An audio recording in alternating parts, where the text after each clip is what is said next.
Napapansin niyo ba parang dumudugyot ulit ang Maynila ngayon? Talaga? Napapansin niyo?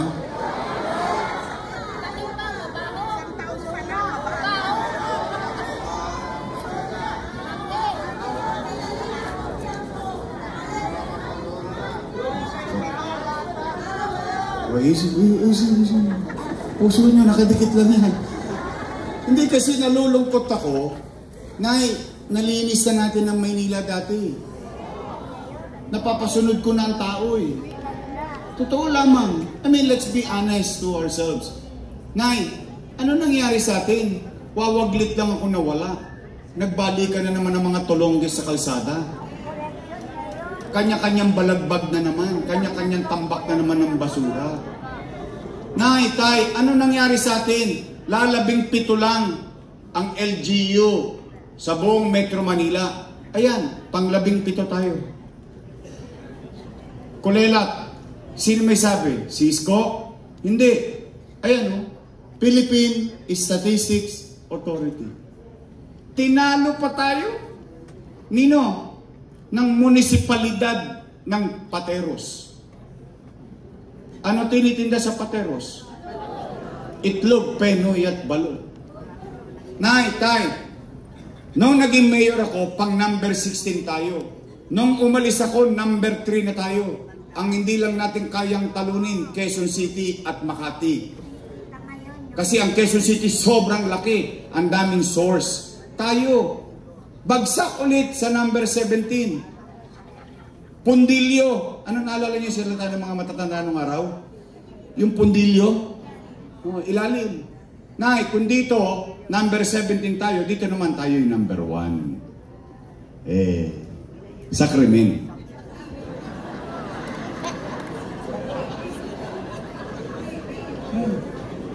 Sa buong Southeast Asia, not Philippines. Not Philippines, ha? Tingnan po ninyo maigi kung kayo pamilyar sa mga lugar na yan. Yan po'y mga syudad sa buong Southeast Asia. Partikular na ang Maynila, number 1 in crime index. Tanong, anong ibig sabihin yan? Nagbali ka na naman ng patayan, holdapan, snatching, akyat truck, akyat bahay. Nakita niyo sa Arteng? Broad daylight, bubuksan ng kotse mo. Nakita niyo yun? Naubos na yun nung araw eh. Hindi niyo naalala nung araw? Ano sabi ko? Ano sabi ko sa mga tolongges? Kayo, hindi ko mapipigilan gumawa ng krimen. Kung yung mga nanay tatay nila hindi sila mabantayan, ako pa kaya. Pero anong binigay kong garantiya sa mga taga Maynila? Kapag ginawa nila ang krimen sa Maynila, ang ikamamatay nila, puyat. Dahil hahabulin at hahabulin ko, papapanagutin ko sila sa mata ng batas. Ano naging epekto? Nag-die. Hindi nag-slide. Yung crime index na, nag-die. Virtually, nobody wanted to do crimes in the city of Manila. Sa nervyos nilang makalawit sila ng lungsod. Bakit naman ganito na nangyari sa atin? Parang ikinikipit balikat na lang sa atin ng basura, ang krimen. Parang baliwala na lang. Bariin mo basura, problema natin yan, dekada 80. 2020 na ngayon.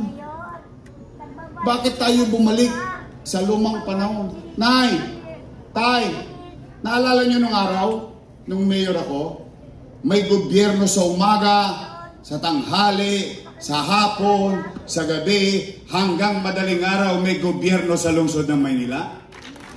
Naalala nyo yun? Naalala nyo nung araw ang gobyerno mabilis kumilos? Namimiss nyo ba yun?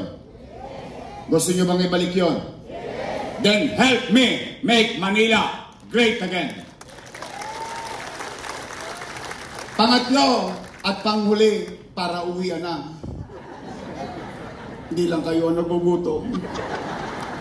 Ako din.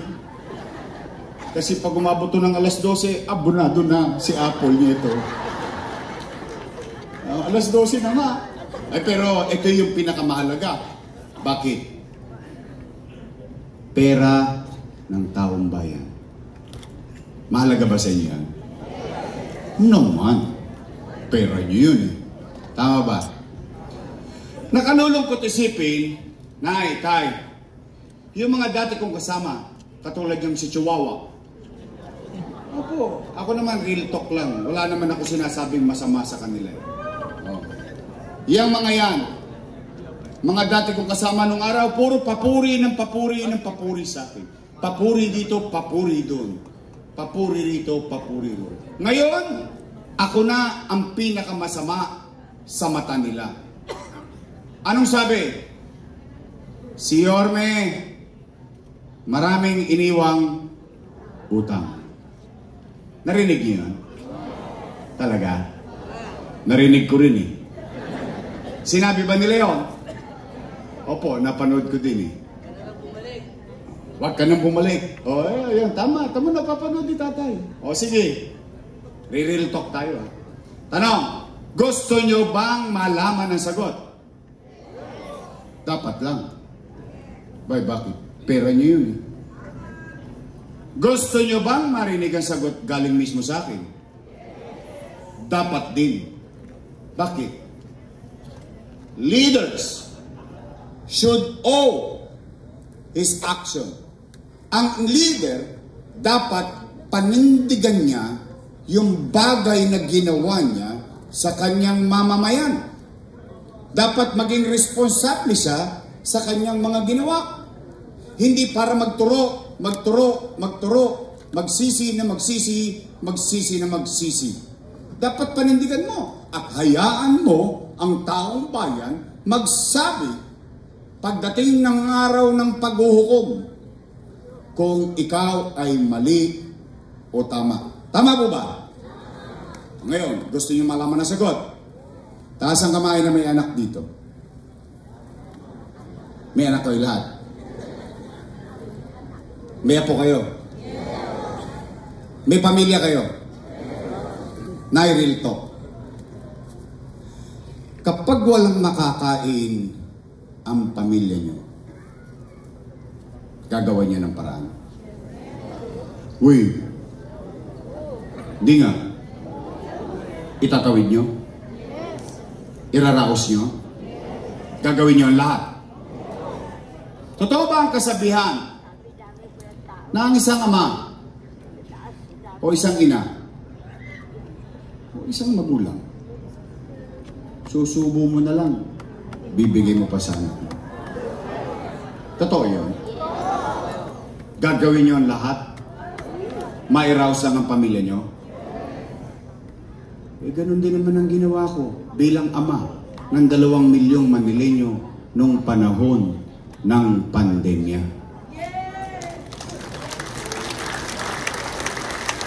Nay, when you elected me in 2019, I took the responsibility.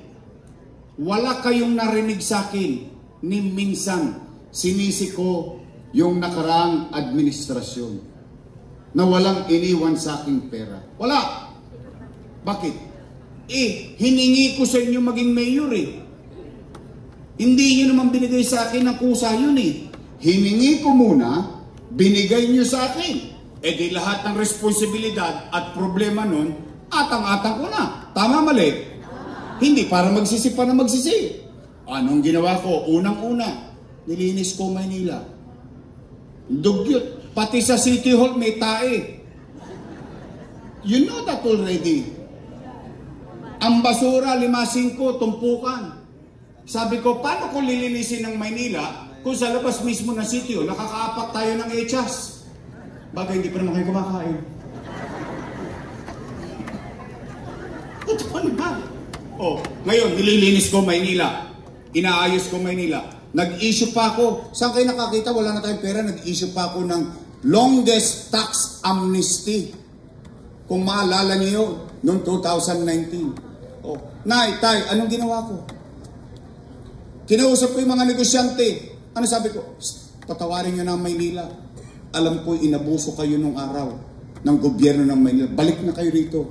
Bumalik ang mga negosyante. Kaya nga tayo from number 16 naging number 3 tayo eh. Umaangat na tayo, lumilinis na tayo. Yung kriminal, nagtatakot ng gumawa ng krimen sa Maynila. Yung ginagawa natin sa Maynila, naging DILG memorandum. Ibig sabihin, kinokopya na tayo sa Maynila.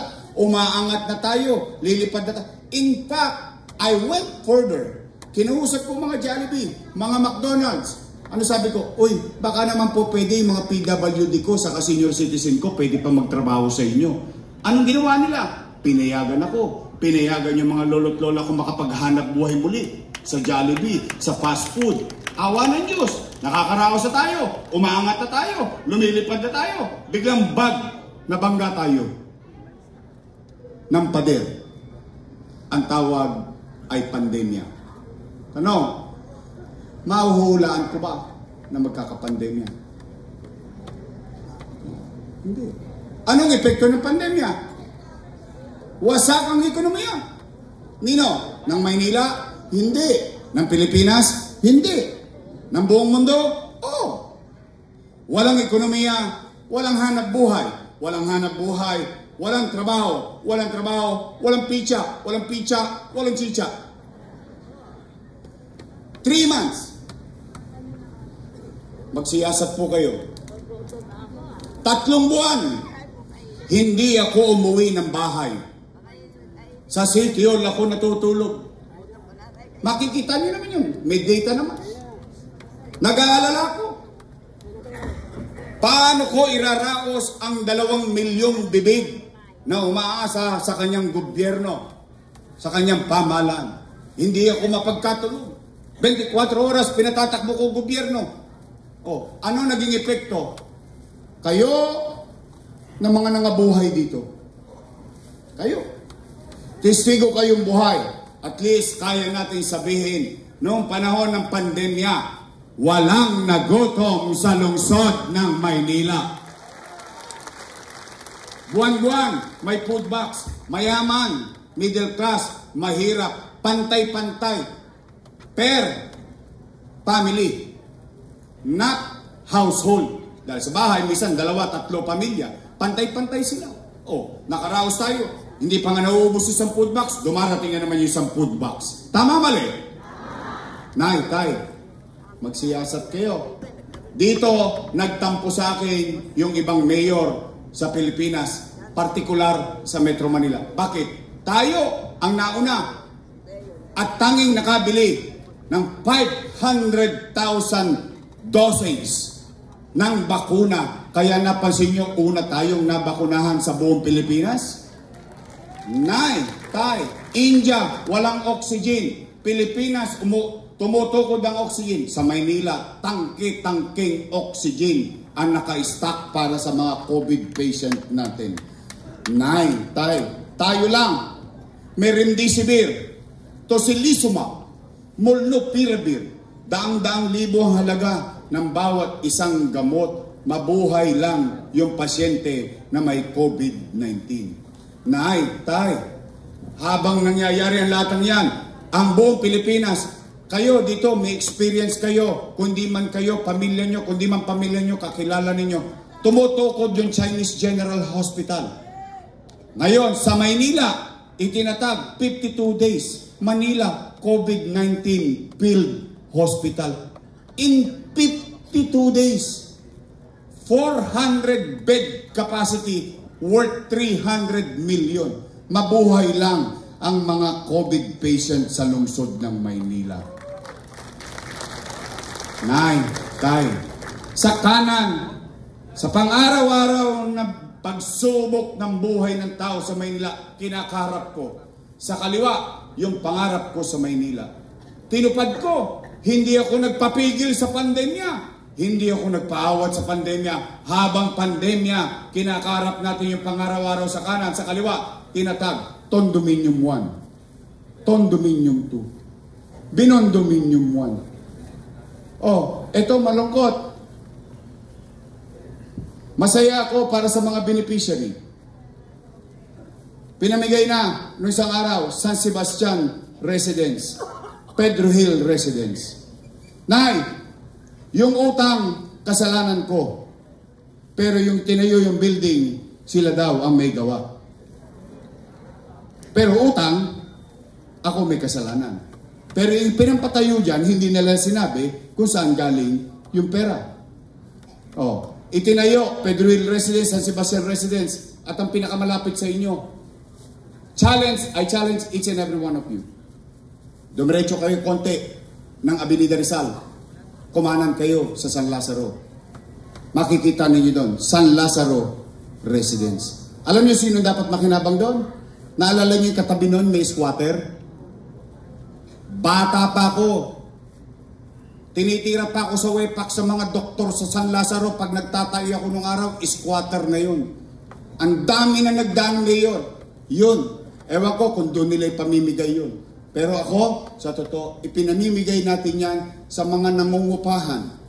Ipinamimigay natin yan sa mga squatter. Sa mga taong walang bahay. Bakit? Squatter ako eh. Alam ko pakiramdam ng nangungupahan pag wala ka ng pambayad. Palalayasin ka ng kasera mo. Pag squatter ka, hindi mo alam. Pag uwi mo mamaya, yung iba sa inyo dito, baka wala na yung bahay nyo. Oh. Ano ang dinidisagree ko sa ginawa nilang bago? Alam nyo kung ano? Pinamimigay nila rent to own. Eh ano yung polisiya ko? Hindi sila pwedeng magmay-ari niyan. Magbabayad lang sila ng 2,000 every month. Pero habang buhay, walang makapagpapalaya sa kanila. Habang buhay, pwede silang manirahan. Eh bakit hindi ko nalang ibigay yung pagkamay-ari? Ayoko. Bakit? Eh baka ibenta eh. Ngayon, anong mukhang iaharap ko ngayon sa mga nagbabayad ng buwis? Na hindi ko inalagaan yung amilyar nila. Hindi ko inalagaan yung tax, business tax nila. Kaya ayaw kong magmay-ari sila. Kasi ayaw kong paulit-ulit ang problema. Dahil maaring matukso ang isang mahirap na tao kapag tinapatan na yan ng 1 milyon, ng 500,000. Eh ang halaga niyan milyon-milyon para maitayo. At ang pera niya ay galing sa buwis ng tao. Kaya nga sabi ko, magbayad ka ng 2,000. Habang buhay, nagbabayad kang 2,000. Para hindi mo maibenta yung wala kang pag-aari. Pero namatay ka na. Isasalin ko sa anak mo under the family code. Kaya kayo 1-2 sawang gagamit. Pero para hindi mo maibenta at maproteksyonan ko ang mga taxpayer, hindi pwedeng pagmayari. So virtually you own it. Tanaw, saan napunta yung 2,000 nila buwan-buwan?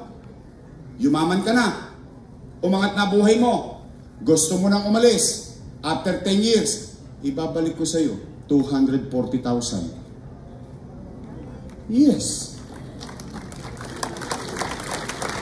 Kasi ang gusto ko, lagyan kita ng masisilungan. Ang gusto ko, itaas ang pamumuhay mo. Pero at the same time, ang gusto ko, yung mga nagbabayad ng buwis, huwag magtampo sa gobyerno na yung perang binayad nila, naaalagaan pa rin, pag-aari pa rin ng gobyerno, pag-aari pa rin ng pangkalahatan. Dahil mag-e-eleksyon, pamimigay mo. O tanong nyo, kung may titulo ba kwarto niyan? Walang titulo yan. Bakit? Kasi hindi mo pwede pagmamayarin. Tapos bubulahin natin ang mga tao. Oh, rent to own, rent to own. Oh, sino ba bumibili ng condominium rito? Di ba may CTC? Tingnan niyo, wala. Nalulungkot ako. Eh, para sa mga tao yan eh. Pag-aari yan ng taong bayan. Oh, habang ginagawa yan, ginawa. Baseco Hospital. Ginawa. 10-story fully air-conditioned bagong ospital ng Maynila na may MRI machine, na may CT scan machine. Tanong, may nakagamit na ba sa inyo dyan? Wala. Bakit? 3 taon na lang hindi ginagamit eh. Meron bang sirang bagong bili? Tama ba? It doesn't make sense. Oh, Nay, ginawa. Rosauro Almario Elementary School, Albert Elementary School, Magsaysay High School, Manila Science, all 10-story public school fully air-conditioned. Tanong, lahat ng yan sabay-sabay ginagawa, pandemya pa. Tanong, Yorme, saan mo kinuha yung pera? Ano, umipot ako ng ginto?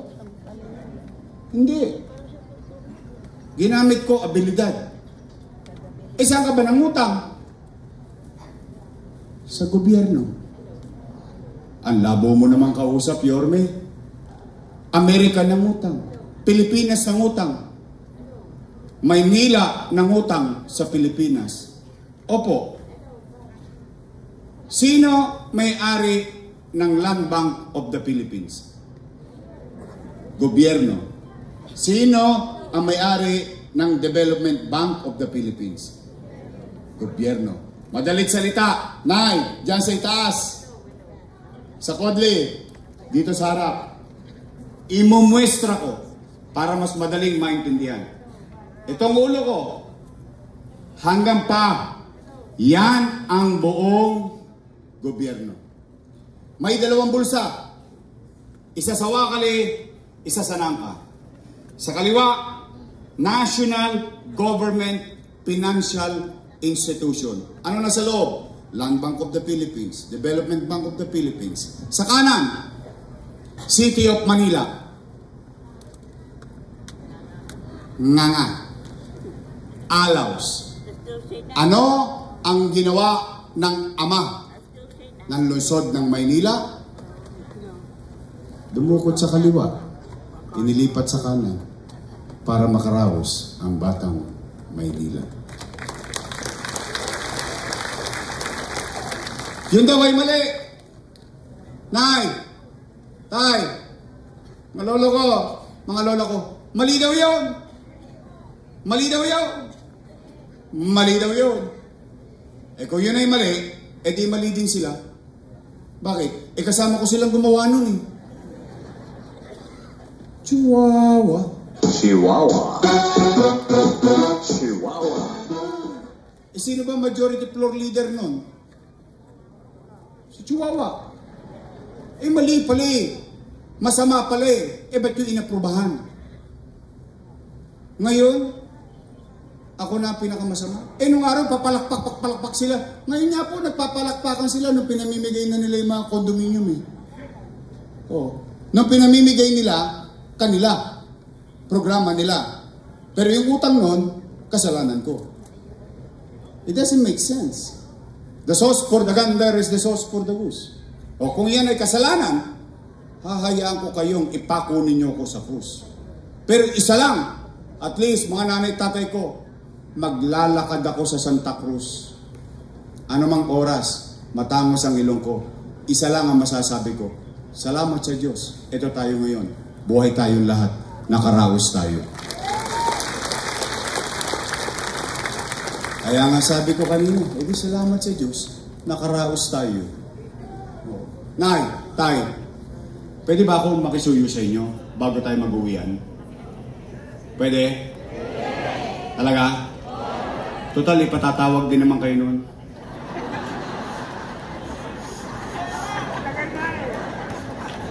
Totoo naman. Pwede ba ako magbigay ng tagubilin? May pasasabi lang ako.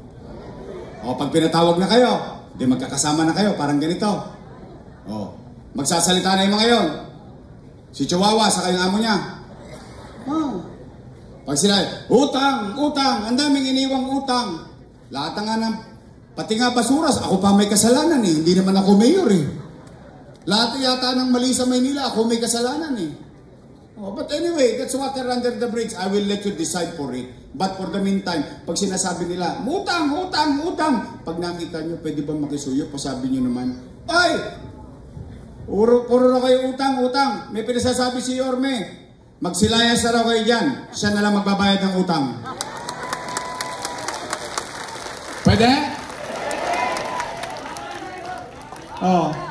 Taas ang kamay na walang utang. Okay, ano? Totoo naman eh, di ba? Bilang isang ama, bilang isang ina, o bilang isang negosyante, gagawin mo lahat ang paraan para makaraos ka lang eh. Totoo naman. Ang tawag doon hindi talino. Ang tawag doon abilidad. Nay, tay, gusto niyo ba talaga akong bumalik? Sigurado ba kayo sa akin? Alam nyo kung yung salita nakakaputik sa mukha, hindi nyo na ako makikita dito sa sinihan. Kaya sigurado ba kayo sa akin? Talaga? Tama eh? Taas nga kami na gusto ko bumalik. Uy! Promise? Talaga ha?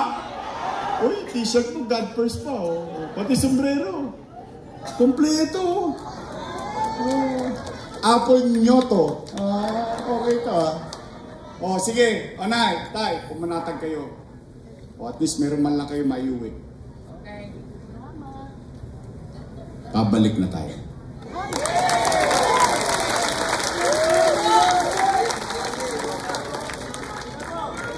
Very quick, magtatapat lang ako sa inyo.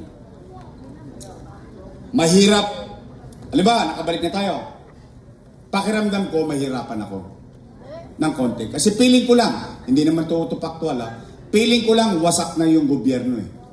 Feeling ko lang. Eh kung yung basura, hindi natin mahakot ng maayos eh, yung gobyerno pa. Tama, mali? Now, pero pumanatag naman kayo, huwag kayong magalala. Dati nga, mas worse pa eh. Oh, nagawa ko naman sa tulong ninyo, nakaangat tayo, kaya natin gawin ulit. Kaya lang may sikreto yun. So pwede mag-request, isa lang. Lahat ng problema, aatangin ko. Sa abot ng aking makakaya. Wala kayong maririnig sa akin reklamo. Pwede ako isa lang request ko? Pwede? Pwede. Pwede straight.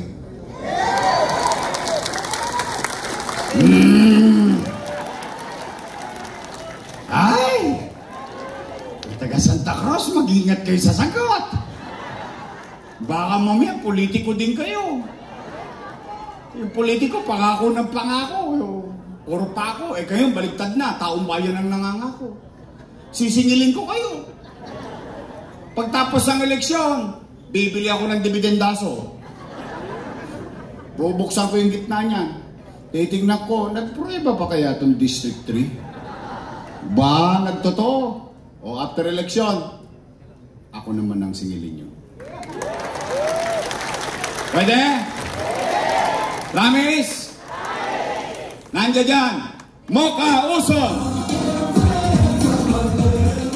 Bong Alvarez. Rolling J. Chris Tagle. Oh, sino mas gwapo? Yung tatay, yung anak? Yung anak. Oh, talagang ang matanda hindi nagsisinungaling. Oh. Pero ako sinasabihan ko lagi si Tol, Tol, nakita mo tatay mo? Oh, ayun. Alam ko na future mo. Ay, masipag, gwapo. Kusial, Tol, sarka. Oh, ito naman. Ako, hindi kaila sa inyo. Basta ako natulungan ko na si Chihuahua nung araw. Hindi ko naman yan, ako, happy nga ako pag nakakatulong eh. Kaya lang, kung tumigas yung leeg nila, hindi ko naman yan, wala na akong magagawa doon. Hindi kayo nilingon. Nauna pa yung quadcom. Oh. At masasakit na salita. Nagulat ako ha. Ako, sa totoo, nasyak ako sa congressman nyo. Hindi ko nakitang gano'n ang ugali nun. Yung gano'n kabastos na para bang lahat ng tao may kasalanan. But anyway, that's water under the bridge. Then we move on with our lives. Total, natulungan na natin siya dati. O, pwede ba? Ngayon, ang tulungan na natin si Apple Nieto.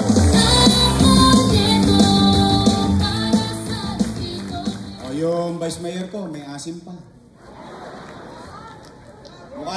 Mukha lang siyang 19. Naintindihan nyo na yun. Taco rents na po yan. Saka yan, hindi na talaga dalaga. Dalandala na po yan. Siya po ay graduate ng Lasal ng Political Science. Daig ko lang siya. Siya ay Lasal. Ako'y Ateneo. De Tondo. Tondo High School. Pareho kayo ng nanay ko. Menonal din sa ilong yun. Oh, swerte daw yan, swerte. Anyway, magaling. Inaral Political Science. Aral sa kanyang ama. Dating Vice Mayor. Magiging magaling din natin Vice Mayor. Che Atienza. ito, nandito yung kasama natin. Oh. Ito ang ating Ang Kasangga 107. 107 na ang kasangga. Ano? Naalala niyo yung pangalan nila? Baka makalimutan niyo. 112 days to go. Opo, binibilang ko araw-araw. Alam niyo bakit? Kidding aside, ba't ko binibilang araw-araw? Takot, sa kriminal na uhuhuli. Tama? Marami problema gobyerno. Ang sa kinakatakutan ko, basura. Alam mo bakit? Ang basura, walang pipiliing katayuan at edad pagdating sa infeksyon. Doon ako mas kinakaba. Kaya araw-araw nagbibilang ko, sige na, umandar ka na. O tanong, naalala niyo pangalan nila? O sige, para hindi niyo makalimutan, i-grouping na lang natin. Total, 2 grupo lang naman ang pagpipilian ninyo. Unang grupo, Your Miss Choice. Matamis. Kabilang grupo, Ladies Choice. Kayo po may sabi na hindi ako. Ang tataba ng utak nyo. Promise, Your Miss Choice straight? Sa inyo? Sa inyong pamilya? Kaanak? Kaibigan? Tapos na po, uwi na.